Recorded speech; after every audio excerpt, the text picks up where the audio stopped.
Bonjour à tous et bienvenue pour cette troisième saison de Smart Patrimoine. Toute l'équipe de l'émission est ravie de vous retrouver pour cette nouvelle saison que nous allons passer ensemble à décrypter les problématiques en lien avec la gestion de votre patrimoine, à savoir vos placements ou vos investissements. Une émission que vous pouvez toujours retrouver sur Bismart, mais aussi sur bismart.fr ainsi que sur les différents réseaux sociaux de Bismart. Et au programme de cette émission, nous reviendrons ensemble sur les questionnements des particuliers en matière d'investissement immobilier. Certains professionnels constatent effectivement que les investisseurs particuliers reviennent sur la thématique immobilière en direct, mais peinent à obtenir des crédits. Nous en parlerons dans un instant avec Arnaud Groussac, président fondateur de Patrimoine Store. Nous enchaînerons ensuite avec ce qui a été le questionnement un petit peu cet été des investisseurs à la plage, les revalorisations à la baisse de prix de part de SCPI.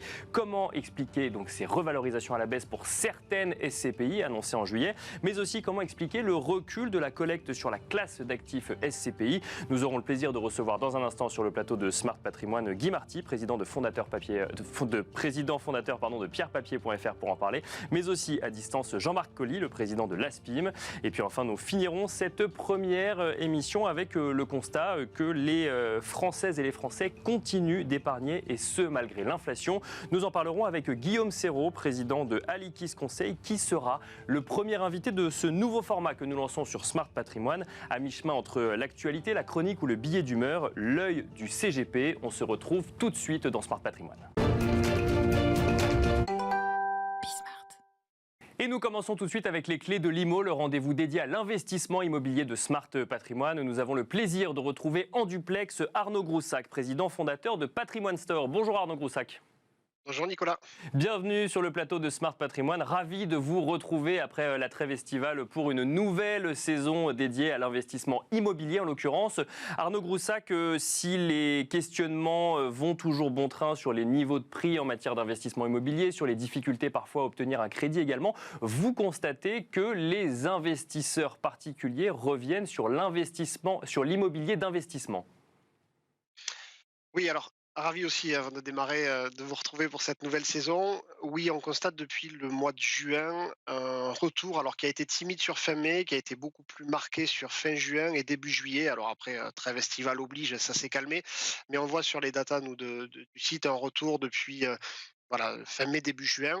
Alors c'est vrai que les comportements des investisseurs se matérialisent comme s'ils avaient compris ou comme s'ils avaient assimilé que la hausse de taux avait été brutale, comme s'ils l'avaient digéré et que finalement la pierre restait toujours la valeur refuge et que maintenant qu'on voit à peu près où on va et qu'on sait à peu près que la hausse des taux arrive vers son point haut, alors avec des guillemets, hein, mais voilà, il recommence à venir en se disant, finalement, même si on investit aujourd'hui dans cette valeur refuge-là, on va peut-être se retrouver dans un an et demi ou 2 ans à racheter notre crédit, mais on aura fait une bonne affaire, un investissement, parce qu'on aura investi et profité, pourquoi pas, d'avantages fiscaux ou autres, mais on l'aura fait. Et c'est vrai qu'on constate ce nouveau retour des investisseurs, Alors beaucoup plus marqué qu'au premier trimestre. on parle ici, Arnaud Groussac, d'investissement immobilier en direct, hein, d'achat d'un achat d'un bien immobilier, par exemple, pour faire du locatif. Ce que vous dites, c'est que les investisseurs anticipent déjà finalement de meilleurs jours pour l'immobilier, alors même que toutes les conséquences potentiellement de la hausse des taux et donc du coût du crédit n'ont peut-être pas encore été digérées par le marché immobilier aujourd'hui. On est exactement d'accord et exactement en phase. Ils anticipent cela. Alors, il y a une chose qui est quand même très différente, hein, des années précédentes, c'est que la notion d'apport et la notion d'investissement d'épargne est vraiment rentrée dans les mœurs. Donc, on voit beaucoup plus de dossiers avec beaucoup plus d'apports, comme un souhait de diversification finalement et de ne pas tout laisser à la banque, de vraiment répartir. Et c'est vrai qu'on voit beaucoup plus de demandes, notamment sur du meublé un peu haut de gamme ou sur des supports comme ça qui permettent de mettre de l'épargne sans être trop refiscalisé et limiter aussi l'impact des intérêts d'emprunt. Mais c'est vrai qu'ils anticipent ce retour de l'immobilier, alors même que effectivement toutes les conséquences ne sont pas digérées. Mais ce qu'ils ont compris aussi, c'est que peut-être, et je mets des guillemets, le crash immobilier tant annoncé ne sera pas finalement là, parce qu'on assiste globalement sur l'ensemble du territoire à très peu de grosses baisses de prix. Il y a des régulations suivant les marchés, des -5, -6 par-ci par-là. Mais au global, le marché résiste plutôt très bien parce qu'il reste cette valeur refuge malgré tout et que les volumes de demande reste quand même assez conséquent et qu'on voit surtout une baisse de l'offre, toujours qui est très, très marquée depuis, maintenant quelques mois. Le sujet baisse de prix, tout de même, Arnaud Groussac, c'est quand même un sujet qui a alimenté un certain nombre de questionnements sur les derniers mois. Ça reste une inquiétude aujourd'hui vis-à-vis des investisseurs ou même des professionnels de l'investissement immobilier? Alors, ça reste, une inquiétude, mais aujourd'hui, on commence à avoir quand même un peu de recul sur justement comment va se comporter le marché. Et effectivement, ce dont on se rend compte, c'est que la baisse de l'offre, quels que soient les marchés, on en avait déjà parlé, est quand même toujours importante. Ça n'a pas l'air de vouloir s'arranger entre les promoteurs qui construisent plus et les passoires thermiques qui sortent quand même très fort du marché. Bah, effectivement, la baisse de prix n'est pas si significative que ça et les clients commencent à le comprendre en se disant, bah, finalement, on attend peut-être un moins 15 ou moins 20 qui n'aura jamais lieu et on risque de reporter, de reporter. Or, on veut préparer la retraite et on veut diversifier notre épargne. Et c'est exactement en ce sens que les investisseurs reviennent. Alors, attention, il faut rester toujours très prudent. On verra la rentrée, on va voir comment ça va se passer. Il va falloir que les banques aussi acceptent de reprêter parce que c'est l'énorme frein actuel. Mais il n'empêche que côté investisseur, on voit ce retour parce qu'ils ont le sentiment que c'est une nécessité de densifier leur parc immobilier. Et alors justement, en matière de financement, hein, d'obtention de crédit, quand on voit, comme vous nous le dites, que les investisseurs estiment que le plus gros du chemin a été fait en matière de hausse de taux, est-ce qu'on est revenu sur des dynamiques d'obtention de crédit plus fluides que ce qu'on a pu connaître il y a quelques mois?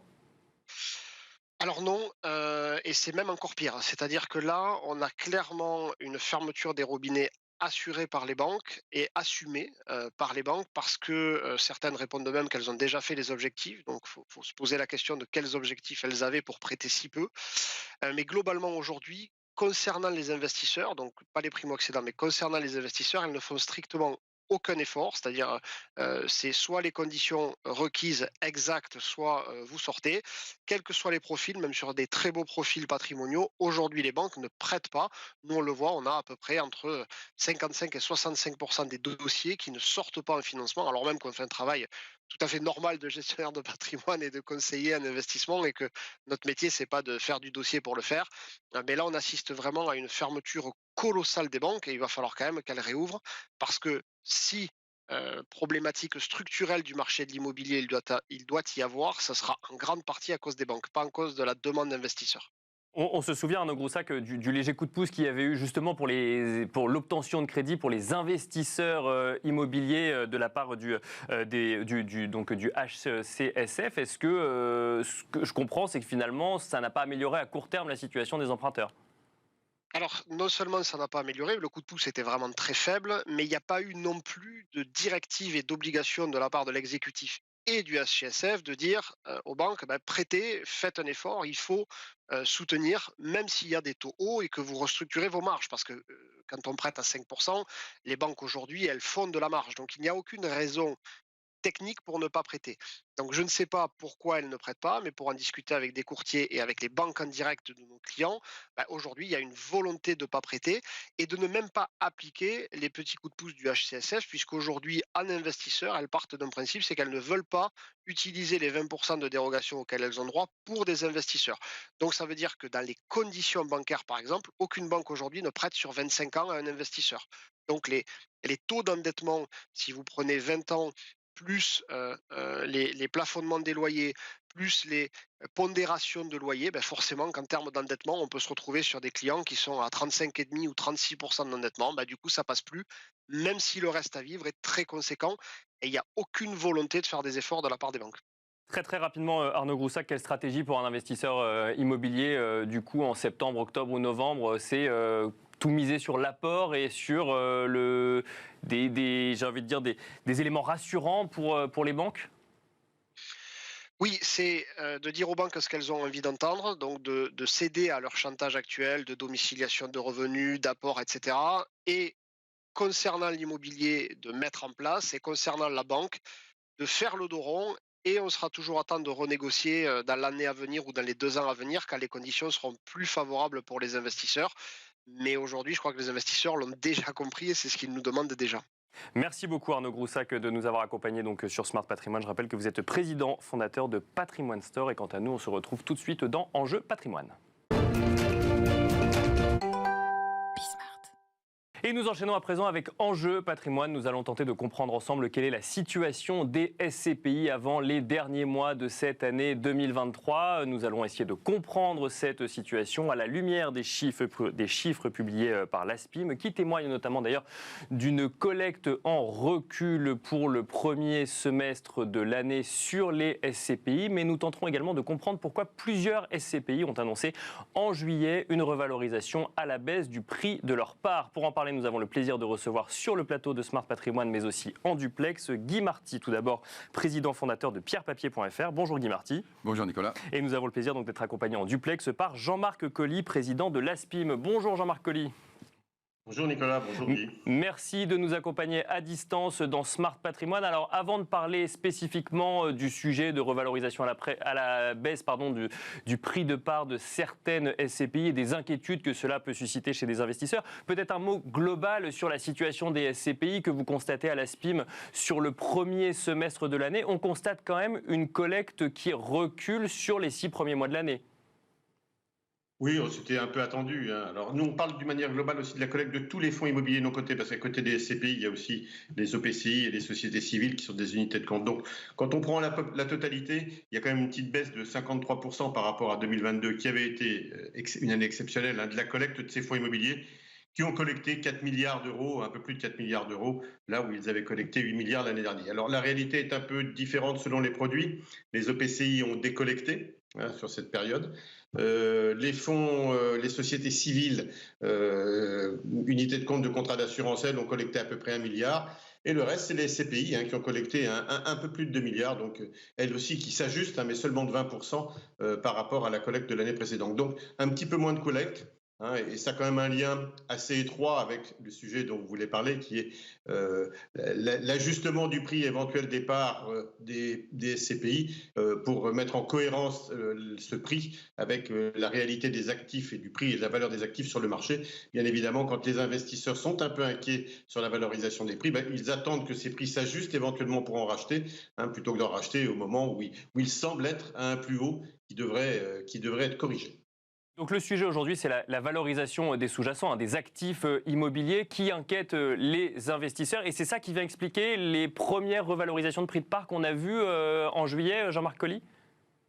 Alors, l'inquiétude globale du marché, et particulièrement du régulateur, mais français, européen, sur les fonds immobiliers commerciaux, elle ne date pas là de juillet, elle date quasiment de la fin de l'année dernière, où il avait été constaté sur différents marchés immobiliers européens des ajustements de prix d'actifs relativement forts en Angleterre, bien sûr, aux Pays-Bas, en Allemagne. Et la France semblait avoir été épargnée par cet ajustement, ou du moins il n'y avait pas assez de références de marché pour essayer de le quantifier. Donc à la fin de l'année dernière, les valeurs d'expertise des fonds ont globalement été allées à peu près à l'équilibre, légèrement négatif, moins 2, moins 3%, ce qui n'a pas entraîné d'ajustement au début de l'exercice 2023 du prix des parts des CPI et des fonds. Ce n'est pas tout à fait aussi vrai pour les OPCI et les sociétés civiles, puisqu'elles n'attendent pas des valeurs d'expertise annuelles, mais ont des valeurs d'expertise quasiment permanentes. Et elles avaient commencé à s'ajuster dès même à la fin de 2022 et au début de 2023. Et c'est cette inquiétude dont les pouvoirs publics, et particulièrement le régulateur, l'AMF, s'est fait l'écho, en adressant notamment une lettre à l'ASPIM et par l'ASPIM à toutes les sociétés de leur gestion pour leur demander au cours de l'été, entre juillet et août et début septembre, de bien vouloir revoir la valorisation des actifs de leurs fonds, français, européens, quelle que soit la catégorie d'actifs, pour déterminer s'il y a lieu ou non d'ajuster le prix des parts, partant du principe, bien sûr, qu'un gérant ne peut pas vendre des parts à un prix trop élevé ou les acheter à un prix trop élevé.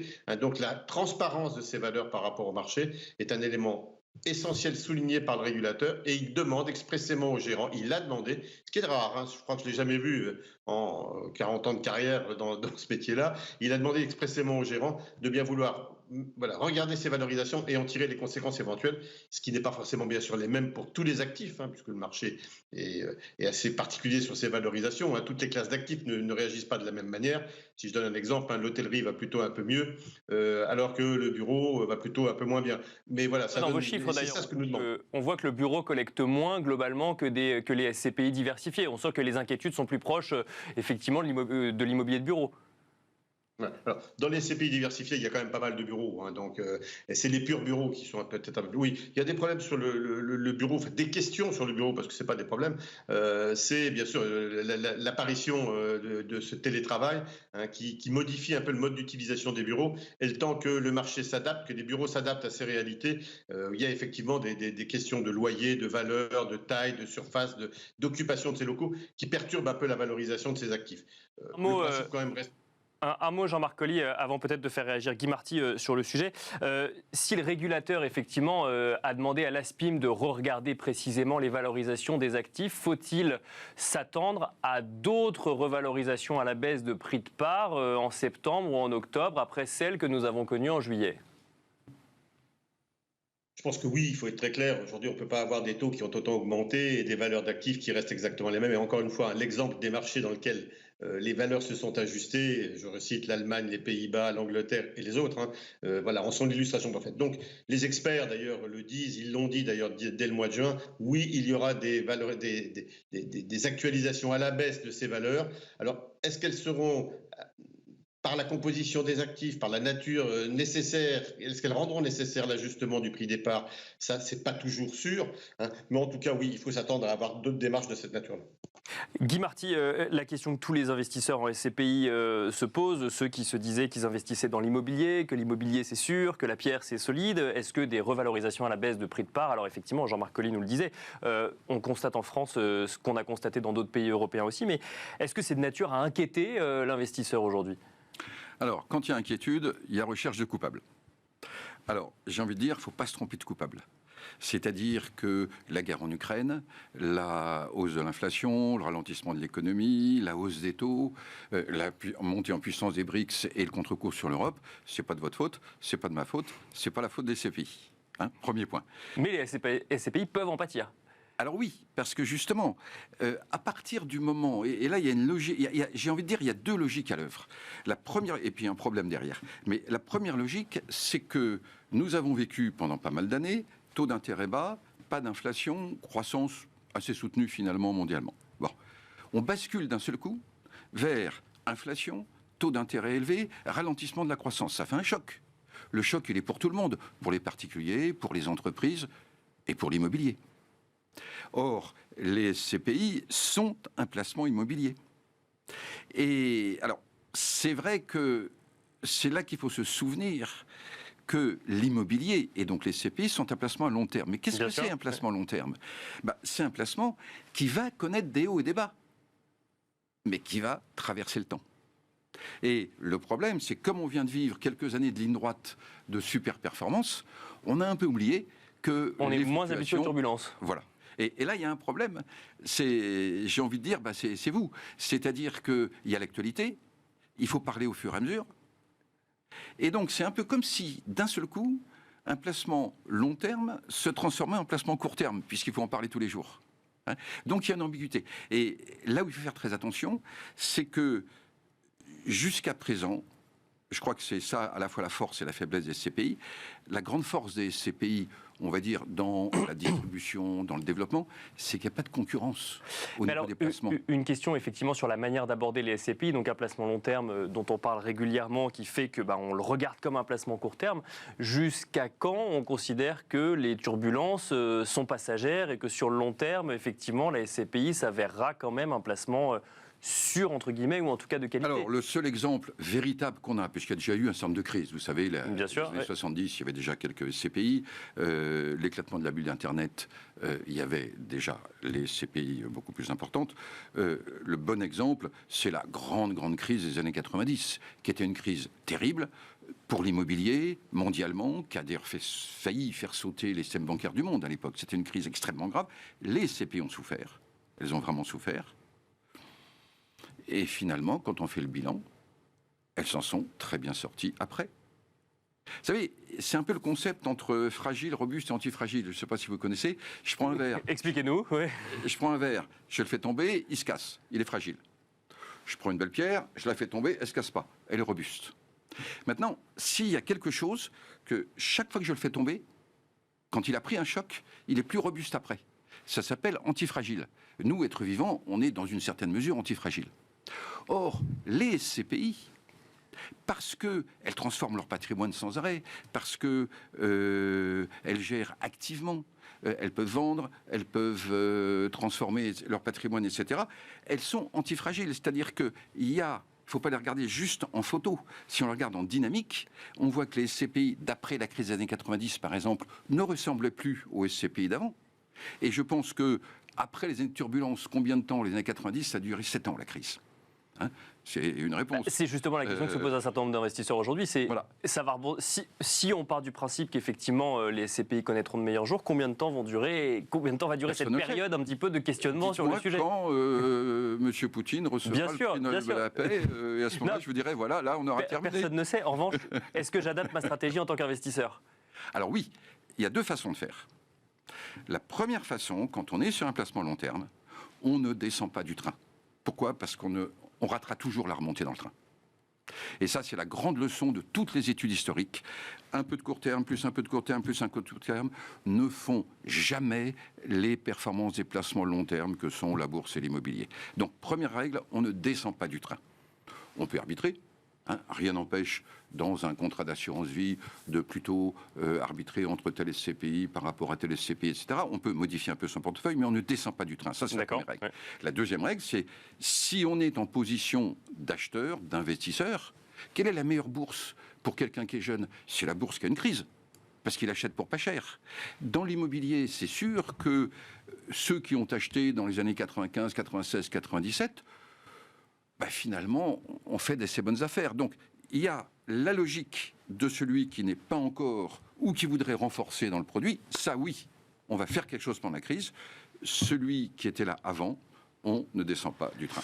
Une dernière question pour vous, Jean-Marc Colly, qui est avec nous donc, à distance, en duplex. Je vous avais déjà posé la question il y a quelques mois sur le plateau de Smart Patrimoine. La liquidité va-t-elle devenir un sujet pour les SCPI? Alors, on se souvient de votre réponse sur Smart Patrimoine, effectivement, qu'à force d'en parler, on allait le créer, le problème. Pour autant, c'est une question qui revient souvent chez les CGP. Qu'est-ce qu'on répond à ces conseillers en gestion de patrimoine? La liquidité doit-elle devenir un sujet d'inquiétude sur les SCPI aujourd'hui, ou en tout cas être regardée d'un peu plus près? Non, on doit être attentif, mais et je compléterai un peu ce qu'a dit Guy. On doit être attentif parce que, bien sûr, quand les prix des actifs et les prix des parts sont surévalués par rapport à la perception qu'ont les gens du marché ou par rapport au marché, ils n'en achètent plus. Par contre, d'autres veulent en sortir, même si je suis d'accord avec Guy sur le fait qu'on ne descend pas du train. Et c'est cet afflux de demandes de sortie par rapport à des souscriptions qui sont faibles qui peuvent provoquer une difficulté de liquidité. Donc, à partir du moment où le produit fait la transparence de ses valeurs, qu'il n'offre plus ni d'inquiétude à celui qui veut sortir parce qu'il a pris la baisse dans le prix de ses parts, et qu'il offre une opportunité à celui qui veut entrer, comme souligné Guy, parce que la vérité des prix a été faite, il n'y a pas de raison d'avoir une crise de liquidité. Ce marché fonctionne. D'autant plus que pendant la période pendant laquelle le client reste sur le produit, il y a la question de valeur, mais il y a surtout la question de revenus. Les gens viennent sur ce produit immobilier pour encaisser des revenus. Et si on parle beaucoup, et si on est focalisé aujourd'hui sur la valorisation des parts, ce qui est important, c'est que la distribution résiste, tient et peut même éventuellement progresser avec l'effet de l'indexation sur les loyers. Donc, un compartiment du produit souffre un peu, sa valorisation, c'est temporaire, ça se redressera. Un second qui est la distribution, elle, continue à être effective et même s'améliore un petit peu. Si on tient sur ces deux aspects, transparence des prix et distribution maintenue, il n'y a pas de raison majeure qu'il y ait une crise de liquidité, mais le risque, c'est ne pas s'adapter et conduire les gens à arbitrer parce qu'ils ont la crainte d'une perte sur leur valeur. Merci beaucoup Jean-Marc Colly de nous avoir accompagnés dans Smart Patrimoine. Je rappelle que vous êtes président de l'ASPIM. Merci également Guy Marty, président fondateur de pierrepapier.fr. Et quant à nous, on se retrouve tout de suite dans la troisième partie de l'émission, l'œil du CGP. Et nous enchaînons à présent avec l'œil du CGP, ce nouveau format que nous lançons dans Smart Patrimoine, où nous laissons la parole à un conseiller en gestion de patrimoine sur l'actualité ou sur un sujet de son choix. Et pour donc lancer ce nouveau format, nous avons le plaisir de recevoir à distance Guillaume Serrault, président de Alikis Conseil. Bonjour Guillaume Serrault. Bonjour Nicolas. Merci de nous accompagner donc dans l'œil du CGP sur Smart Patrimoine. Et en l'occurrence, nous allons tenter de comprendre ensemble pourquoi le taux d'épargne des ménages continue de s'apprécier, et ce malgré le contexte inflationniste que nous vivons actuellement. Oui, effectivement, Le taux d'épargne des Français continue de s'apprécier. Si on regarde un petit peu les chiffres du premier semestre, on dépasse les 18%. C'est un taux d'épargne le plus haut historique depuis près de 40 ans, si on excepte bien évidemment les deux années Covid 2020-2021. Alors, il y a différentes raisons. On peut imaginer pour lesquelles, effectivement, les Français épargnent de plus en plus, puisque, alors déjà, leur l'ADN en France, c'est quand même d'épargner de façon assez significative, parce que le taux d'épargne historique est d'environ 15% en France. Néanmoins, 18%, c'est 20% de plus que 15%, donc c'est relativement important. Donc, c'est dans notre culture, dans notre ADN. Autre raison, je pense, il y a un contexte psychologique assez important qui est le fruit de différentes choses. Bien évidemment, l'inflation depuis quelques mois freine probablement les épargnants sur le volet de la consommation, et assez naturellement, les sommes qui ne sont pas consommées ou investies vont être plutôt épargnées. Deuxième élément, je pense, depuis maintenant plusieurs mois, il y a le contexte géopolitique. Alors bien évidemment, la guerre en Ukraine, ce n'est pas le seul, on va dire, foyer de crainte géopolitique dans le monde.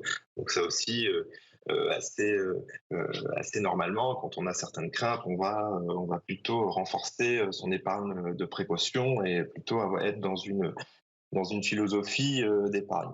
Enfin, et c'est assez naturel, par rapport à ce qui se passe effectivement au niveau de l'inflation et du contexte, on a des craintes bien évidemment sur la dégradation potentielle du climat économique, et donc on va s'orienter vers de l'épargne. Donc ça, je pense que c'est bien évidemment des phénomènes conjoncturels qui peuvent durer. Il ne faut pas oublier une tendance structurelle en France, qui est la tendance démographique. Il y a un vieillissement assez naturel de la population qui est à l'instar des autres pays développés. Et quand on regarde un petit peu les statistiques des épargnants en fonction de leur âge, un moins de 30 ans va épargner un peu moins de 10% de ses revenus, avec un quinquagénaire va épargner entre 15 et 20% de ses revenus, et un septuagénaire, dont les revenus seront composés de pensions de retraite et autres revenus patrimoniaux, va lui-même continuer d'épargner à hauteur de 25% de ses revenus. Donc, qui dit vieillissement de population, mécaniquement, effectivement, il y a des niveaux d'épargne qui s'apprécient. Et on le voit du coup dans les chiffres en termes de collecte, les livrets réglementés, les premiers outils d'épargne pour les Français, type livret A ou livret de développement durable. Sur le premier semestre, les niveaux de collecte ont été extrêmement forts, puisque si on cumule les deux enveloppes, on est à près de 35 milliards de collecte sur ces produits. Et si on prend le véhicule d'investissement préféré des Français, qui est l'assurance vie, la collecte, elle est particulièrement importante. Alors quand on regarde en collecte nette, plus sur les unités de compte que sur les fonds euros, la collecte nette est négative, où on va chercher des produits peut-être plus de taux, de PCV monétaire, des fonds obligataires qui ont retrouvé effectivement un attrait important avec la hausse des taux, et après une année 2022 compliquée pour les sous-jacents obligataires. Merci beaucoup Guillaume Serrault de nous avoir accompagnés donc dans cette dernière partie de Smart Patrimoine, l'œil du CGP. Je rappelle que vous êtes président de Alikis Conseil, et quant à nous, on se retrouve très vite pour un nouveau numéro de Smart Patrimoine.